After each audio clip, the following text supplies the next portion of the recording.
Assalamualaikum warahmatullahi wabarakatuh. Perkenalkan, saya Aisyah Riani Putri dari kelas K22 dari kelas manajemen non-reguler. Di sini saya akan mempresentasikan materi mengenai tentang perencanaan sumber daya manusia atau perencanaan SDM. Langsung saja ke materi yang pertama, yaitu tentang konsep perencanaan. Menurut Henry Fayol, konsep perencanaan adalah aktivitas memperkirakan keadaan di masa depan. Sedangkan menurut W.B. Castetter, yaitu perencanaan adalah manusia memproyeksikan keinginannya.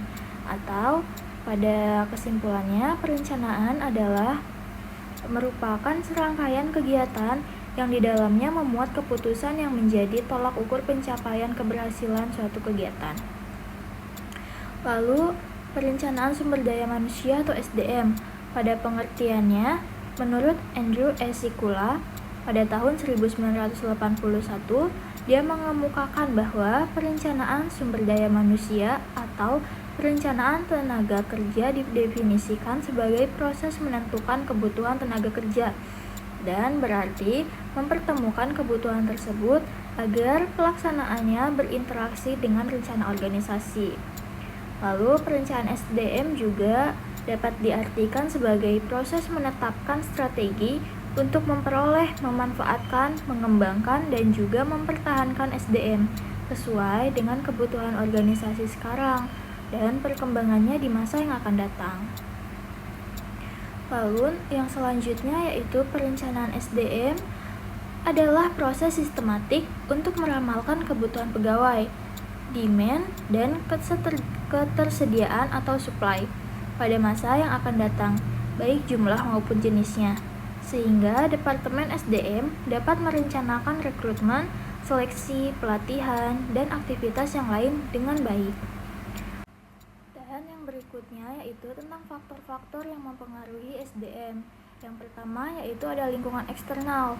Pada lingkungan eksternal ini dibagi menjadi beberapa. Yang pertama yaitu perkembangan ekonomi, kondisi sosial politik hukum, dan juga perubahan-perubahan teknologi.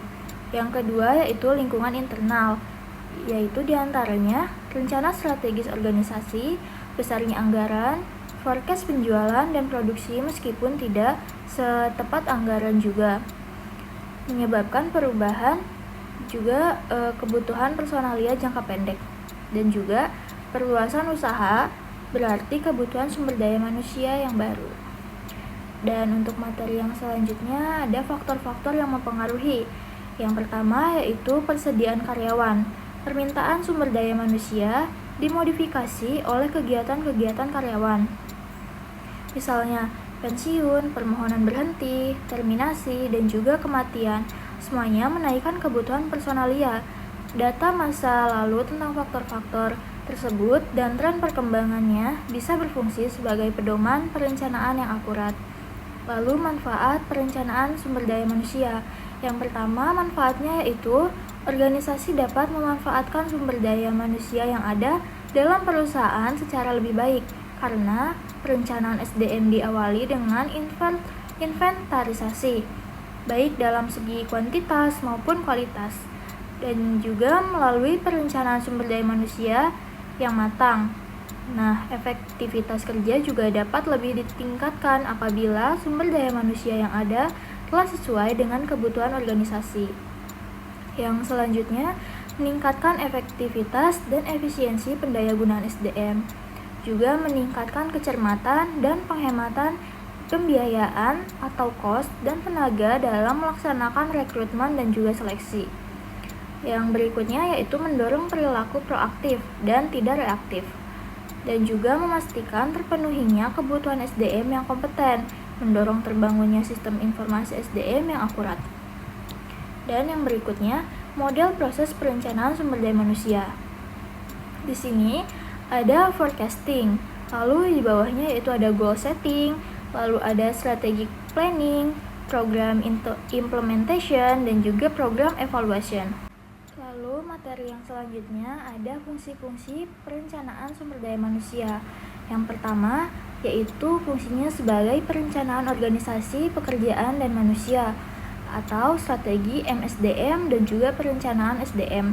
Yang kedua adalah pengadaan SDM, dan yang ketiga membangun performance individu dan juga organisasi. Yang berikutnya langkah-langkah analisis kebutuhan SDM, di mana diantaranya adalah analisis faktor-faktor penyebab perubahan kebutuhan SDM tersebut, lalu ada peramalan kebutuhan SDM, dan juga penentuan kebutuhan SDM di masa yang akan datang. Yang selanjutnya adalah analisis ketersediaan supply SDM dan kemampuan perusahaan. Dan yang terakhir adalah penentuan dan implementasi program. Lalu untuk materi yang selanjutnya adalah analisis faktor penyebab perubahan kebutuhan SDM, di mana diantaranya perubahan dalam lingkungan eksternal seperti ekonomi, politik, teknologi, dan juga persaingan. Lalu selanjutnya perubahan keputusan internal seperti strategi, budget, ramalan penjualan, ekspansi, rancangan organisasi, dan juga rancangan pekerjaan. Dan yang terakhir yaitu perubahan tenaga kerja organisasi seperti adanya pegawai yang pensiun, lalu yang mengundurkan diri, PHK, meninggal dunia, ataupun pegawai yang sakit dan juga yang lainnya. Lalu ada peramalan kebutuhan SDM, di mana teknik-teknik peramalan kebutuhan diantaranya adalah ada ramalan para ahli atau expert forecast, atau ada juga judgment teknik. Yang kedua ada analisis kecenderungan atau trend analysis. Yang ketiga ada budget and planning analysis. Yang keempat ada new venture analysis, ada computer analysis, dan juga statistical analysis. Dan untuk materi yang selanjutnya adalah di sini terdapat ramalan para ahli, di mana nominal DLP teknik NGT yaitu menghadirkan 5-10 orang ahli dan ditanyakan penyebab perubahan kebutuhan pegawai di masa yang akan datang. Hasilnya didiskusikan secara bersama-sama. Faktor di ranking atau diurutkan dari yang paling penting. Lalu ada DLP teknik, yaitu bila para ahli tidak dapat berdiskusi secara bersama, perencanaan SDM meminta pendapat masing-masing ahli, kemudian akan disimpulkan. Lalu ada perkiraan manajer, yaitu kebutuhan SDM diperkirakan oleh manajer puncak, kemudian diberikan ke manajer di bawahnya atau sebaliknya. Selanjutnya adalah analisis kecenderungan. Analisis ini dilakukan berdasarkan kecenderungan kebutuhan pada masa yang lalu, yaitu ekstrapolasi atau mengasumsikan bahwa tingkat perubahan masa lalu sama dengan yang akan datang. Lalu ada indeksasi atau menghitung bahwa rasio antara jumlah pegawai dengan jumlah penjualan atau produksi pada masa lalu akan sama di masa yang akan datang. Dan yang selanjutnya ada budget and planning analysis.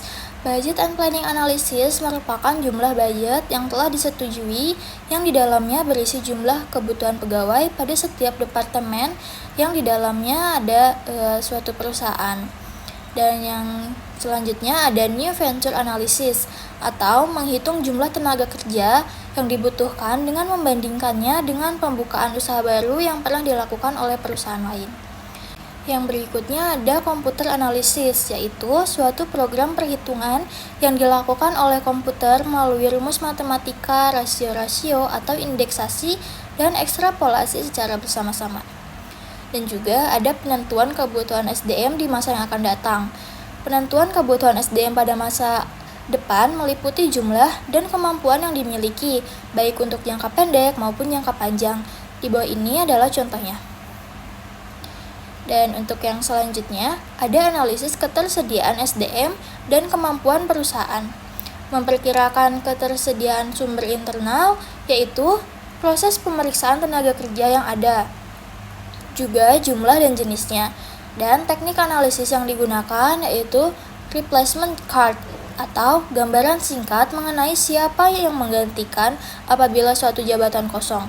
Ada tambahan catatan tentang informasi calon pekerja yang disebut replacement summary, yaitu daftar kemungkinan pengganti untuk setiap jabatan.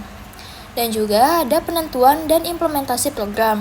Berdasarkan kebutuhan atau demand dan ketersediaan atau supply, dapat terjadi beberapa kemungkinan, yaitu tidak ada perbedaan antara kebutuhan dan ketersediaan pegawai, atau antara supply dan demand.